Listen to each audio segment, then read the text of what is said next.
esse caso, né, mais um caso aí de feminicídio. Esse é o feminicídio de número 54 registrado no Distrito Federal. Na última sexta-feira, as equipes do Corpo de Bombeiros do Distrito Federal foram informadas São 54 tentativas. Desculpa te interromper, Ailton. Sim, Nicole. 26 na última sexta-feira, Nicole, as equipes do Corpo de Bombeiros foram empenhadas, né, para atender inicialmente uma ocorrência de incêndio ali no setor policial sul. E de acordo com as informações, após debelar as chamas ali, com avançadas investigações, havia a informação de que uma militar teria morrido carbonizada. Após a conclusão desses trabalhos, Nicole, ficou constatado que essa militar teria sido, na verdade, vítima, né, de um crime. Ela teria sido assassinada. Na manhã de sábado, a polícia conseguiu efetuar a prisão ainda em flagrante de Kelvin Barros, o militar responsável aí pela morte da Maria de Lourdes, a cabo Maria de Lourdes aí do Exército Brasileiro, né, que era músico. De acordo com as informações, até mesmo o Kelvin foi preso em flagrante. A prisão dele foi convertida, Nicole, em prisão preventiva por tempo indeterminado. Aqui na 2ª DP, nós estamos aqui na 2ª DP nesse exato momento, inclusive aqui do lado de fora, na chuva, não tivemos a autorização para que pudéssemos fazer nessa transmissão do lado de dentro da delegacia ali. Eu e os outros colegas de imprensa estamos aqui do lado de fora, nessa manhã chuvosa aqui no Distrito Federal. E aqui na 2ª DP, de acordo com o delegado que preside as investigações, ele ainda não se dispôs em conversar com a imprensa, pois de acordo com ele, ele está aguardando a definição da justiça, Nicole, se o caso vai para a justiça militar ou se vai ficar com a justiça comum, se as investigações serão conduzidas pela Polícia Civil ou se será conduzida, nessas investigações, na verdade, serão conduzidas aí pela Polícia do Exército. Mas certo é de que o cabo Kelvin, o soldado Kelvin Barros, está preso preventivamente à disposição do Poder Judiciário. E agora resta saber se o caso segue com a Justiça Militar ou com a Justiça Comum. Vamos ouvir, Nicole, vamos ouvir agora, para o pessoal entender melhor a dinâmica dessa ocorrência bastante complexa registrada nesse fim de semana. Gabriel, por favor. Peguei a arma, virei para a parede, catei peguei a faca na bainha e acertei ela. Aonde? No pescoço. Foi uma facada só. Positivo. A faca ficou dentro dela. Positivo, ficou dentro dela. E em seguida? Em seguida, eu com medo, eu peguei um álcool e um isqueiro, joguei o álcool no chão e acendi o isqueiro. Esse álcool estava onde? Estava no banheiro.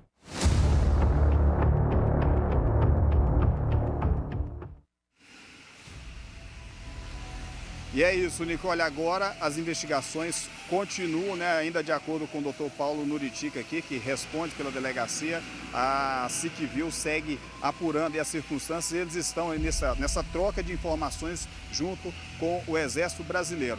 Muito provavelmente, de acordo com o que foi relatado, Nicole, o Exército vai excluir esse militar. Ele deverá perder a patente e muito provavelmente deverá ser transferido para a Papuda se isso vier a acontecer, Nicole. É o mínimo, que a gente esperava depois de um crime como esse. Ele matou essa mulher dentro do quartel, no horário de serviço. Eram colegas. Ele entra, segundo a versão de Kelvin, isso ele fala nesse vídeo que nós acabamos de ver durante a audiência de custódia.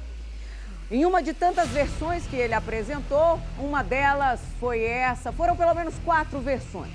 Em uma delas ele diz que os dois tinham um relacionamento, ela que estava há 5 meses, tinha integrado aí no Exército, tinha um relacionamento extraconjugal, já que ele tinha uma namorada, teriam discutido pouco antes do crime. Essa é a versão dele, que fique muito clara, porque eu não acredito em nenhuma palavra, a família da Maria de Lourdes também não acredita.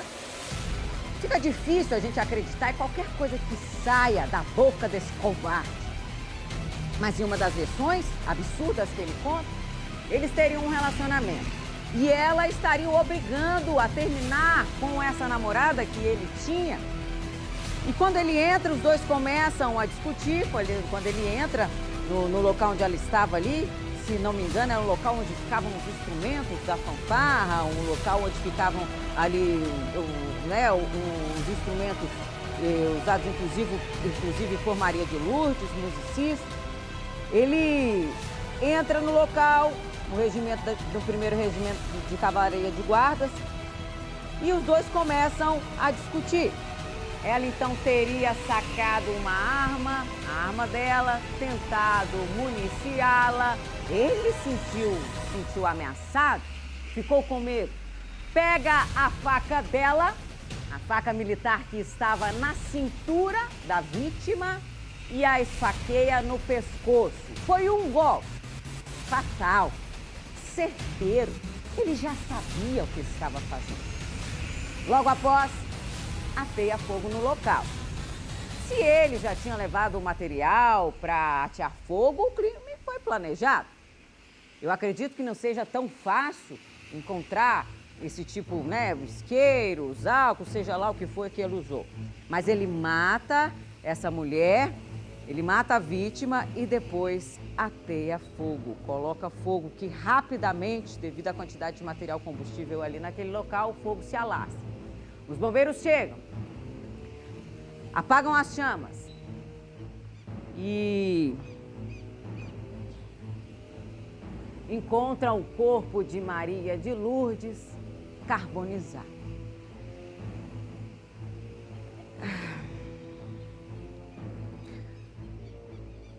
Ô, Rodrigo Lemes, daqui a pouco eu vou conversar com você. Nós vamos falar agora sobre os feminicídios, daqui a pouco eu trago mais detalhes, está difícil aqui hoje. Vamos conversar sobre os feminicídios aqui do DF. Vou receber hoje a Regilene Siqueira, que é a subsecretária de Prevenção à Criminalidade da Secretaria de Segurança Pública do DF. Seja muito bem-vinda, secretária, por favor. Em um dia bastante difícil para nós aqui no DF Alerta, para nós, mulheres, principalmente, acho que é importante a gente ter essa conversa. Muito obrigada por aceitar o nosso convite. Eu que agradeço, a Secretaria de Segurança Pública fica à disposição da sociedade, da imprensa, para a gente falar sobre esses casos, que tanto nos preocupa enquanto poder público, enquanto Estado, que a gente tem trabalhado incessantemente para fazer cessar, mas infelizmente nós temos encontrado aí grandes desafios, notadamente porque são crimes que acontecem na clandestinidade, são crimes que acontecem às vezes em ambiente doméstico e que o Estado nem todas as vezes consegue alcançar. A gente sabe que o Estado nem todas as vezes consegue alcançar, a gente acompanha isso muito de perto, mas o que tem sido feito, o que está sendo feito hoje, para diminuir? Nós estamos aí já no final do ano, foram 26 homicídios, feminicídios, 54, se não me engano, Aninha? Tentativas de feminicídio, eu tenho a impressão que diminuiu em relação ao ano passado. O ano retrasado, em 2024, foi um ano terrível. 23 foi o pior. 23 foi o pior, 24 a gente já conseguiu reduzir. E esse ano, o que tem sido feito, o que foi feito para acabar com isso, Bom, as ações da Secretaria de Segurança Pública, e não só da Secretaria de Segurança Pública, as ações têm sido realizadas pelo poder público em geral, e aí eu falo do GDF, as ações é um tema transversal que demanda uma ação conjunta do poder público e também da sociedade civil, além do Judiciário, Ministério Público. Nós temos uma rede de proteção que tem atuado muito fortemente e, de fato, nós reconhecemos a dificuldade que é tratar esses casos. Por quê? Porque o feminicídio tem origem em causas históricas, culturais, que, ora, esse exemplo que você estava narrando agora, é um caso que o agressor se sentiu indignado pelo próprio fato de ser uma mulher ali, a sua superior hierárquica, por motivos que são afetos ao próprio gênero. Então, não são questões simplesmente de segurança pública, veja bem. Sim. São questões que são muito mais profundas, e que demandam a atuação de outras áreas de governo e também da própria sociedade. Por isso a gente tem instado a sociedade a denunciar, a falar sobre o feminicídio, a falar sobre esse assunto, sobre a violência contra a mulher na nossa sociedade. Porque isso precisa ser dito, a gente não pode achar que é normalizar a violência e as pequenas violências, as microviolências que a gente chama. Por quê? Porque são essas microviolências que dão ensejo mesmo ao feminicídio, aos atos mais agressivos, né, contra mulheres. E o que nós temos feito? Nós temos feito campanha, né? Nós temos campanhas junto ao CNJ, nós temos intensificado junto às comunidades, nós temos ações, e aí falando de Secretaria de Segurança Pública, né? Nós temos ações de prevenção primária dentro das comunidades, nós tratamos com as lideranças religiosas, por exemplo, porque são pessoas que estão ali perto da comunidade que têm acesso às mulheres que estão em situação de violência. Por esse é um programa que nós chamamos de Aliança Protetiva, lá na Secretaria de Segurança Pública. Além disso, dentro da perspectiva da prevenção secundária já, quando a gente verificou a existência da violência, nós temos o programa Viva Flor, né? Sim. E o monitoramento de agressores por meio de tornozeleira. A gente tem os números do programa Viva Flor, foi muito anunciado aqui no nosso programa, nós vimos aqui como um avanço, com certeza, mas na prática, como está funcionando? Quantas mulheres, a gente tem os números, já foram salvas por esse dispositivo? Bom, o programa Viva Flor é um programa de 100% de eficiência. Nós saímos de um número de aproximadamente 250 mulheres acompanhadas em 2022 para hoje um pouco mais de 1.500 mulheres acompanhadas. Então, veja, nós temos expandido a proteção, nós temos facilitado o acesso a essa ferramenta. Por quê? Porque a gente precisa levar essa ferramenta para as mulheres que efetivamente precisam. Então, quando a gente sai de 250 mulheres protegidas em 2022 para mais de 1.500 hoje, perceba, a gente está fazendo 1.500, um pouco mais de 1.500. A gente está fazendo chegar, o acesso está sendo facilitado. Antes, a proteção, o encaminhamento a esse programa era feito estritamente pelo Poder Judiciário. Hoje a mulher pode ter o acesso a essa ferramenta na própria delegacia de polícia, né? Nas 2 delegacias especializadas, em outras 5 delegacias na 6ª DP, que é do Paranoá, eu vou falar por região que fica mais fácil. No Paranoá, em Planaltina, em Braslândia, em Santa Maria e no Recanto das Emas, as mulheres também já conseguem ter acesso a essa ferramenta diretamente ali no balcão da delegacia, né? Já diretamente no momento do registro da ocorrência. Isso é mais simples do que eu imaginava, e essa é a minha dúvida. Quem é que tem acesso? A mulher, a partir do momento que ela recebe uma medida protetiva, ela recebe automaticamente esse dispositivo. Como é que funciona? Quem é que pode receber? Quem são essas mulheres? Quais os critérios?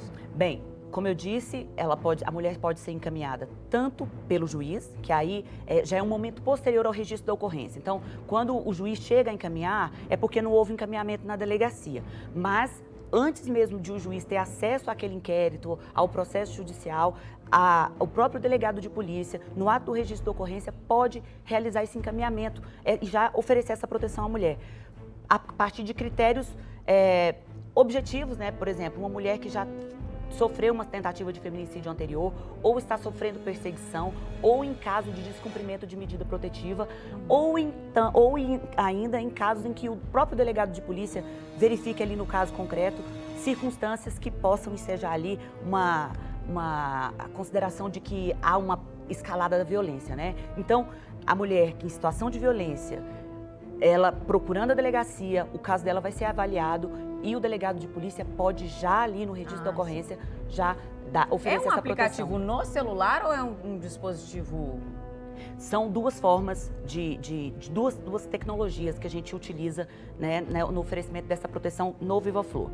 Tanto pela instalação de um aplicativo no próprio aparelho celular da vítima, quanto pelo oferecimento de um dispositivo, que é um aparelho celular tipo smartphone, que é entregue à vítima em caso de ela não ter um aparelho celular compatível com a tecnologia, ou em caso de ela não ter condições financeiras de ter ali um pacote de dados ativos no próprio aparelho celular dela, né? Porque existem algumas inconveniências do dispositivo, da entrega do dispositivo. Por quê? Porque a mulher pode, às vezes, não querer carregar 2 aparelhos, né? Tem a dificuldade de ter que carregar, e aí o aplicativo tem essa facilidade, que o próprio aparelho celular dela já funciona como dispositivo de proteção, né? Esse caso que a gente mostrou aqui agora, da militar morta, como você falou, né? Não tinha como evitar, a gente não sabia, ela não estava sendo ameaçada, mas a grande maioria dos casos a gente mostra pessoas que já tinham um relacionamento, que já tinham sido agredidas outras vezes, mulheres que deram uma segunda chance e acabaram mortas. Então são dessas mulheres que nós estamos falando aqui. É desse acolhimento, é desse apoio que você, mulher, vai encontrar na nossa segurança pública, nas nossas delegacias, pessoas muito preparadas para te acolher e por isso que a gente incentiva muito sempre a denúncia aqui desses casos que nós estamos falando, né, doutora? Porque não adianta a gente falar aqui, mostrar os casos, falar da importância da denúncia. Muitas vezes a mulher não sustenta essa denúncia, dá uma nova chance e depois aparece morta aqui na nossa tela. A nossa narrativa nunca é de imputar a culpa à vítima, até porque Jamais. não é mesmo, né? Mas o fato é que a mulher precisa não relativizar, não normalizar a violência. A mulher precisa ter consciência da gravidade daquela situação e que sim, ela pode estar correndo risco. Então, em caso de situação de verificação de algum tipo de violência, mesmo violência moral, porque a violência moral, ela antecede Já é os atos. Um sinal, né? Sim, é um sinal. Ela antecede os atos mais graves de violência. Então, é importante se conscientizar a respeito do que é a violência e como tratar a violência. E tratar a violência é sim chamando e trazendo os casos, reportando a violência às autoridades. Isso é muito importante. Então, em caso de situação atual de violência, está acontecendo a violência agora, diz que 190 se você é a vítima ou se você não é a vítima. Pode ser o porteiro, o vizinho, o parente, diz que 190, chame a polícia militar ou, se em caso de não ser uma violência atual, diz que 197, faça uma denúncia, a Polícia Civil vai tratar esse caso e você não precisa sequer se identificar. Tudo bem. E para 2026, o que a gente está preparando? Pode esperar dessas ações de combate à violência contra a mulher? Bom, a Secretaria de Segurança Pública tem intensificado, nosso trabalho não para, né? A gente tem meses temáticos durante o ano aí, que a gente intensifica as ações, mas o trabalho é feito durante todo o ano e nós estamos trabalhando para que essa proteção às mulheres, principalmente no que diz respeito ao Viva Flor, no que diz respeito ao atendimento nas delegacias, ao atendimento especializado nos NUIANs, por exemplo, nas delegacias de polícia, tudo isso está sendo incrementado para que em 2026 esse trabalho continue e que mais mulheres sejam protegidas. E eu gostaria só de ressaltar, por fim, os números. Somente neste ano de 2025, nós estamos tratando aí 26 casos, foram 26 casos até agora, né, de feminicídio.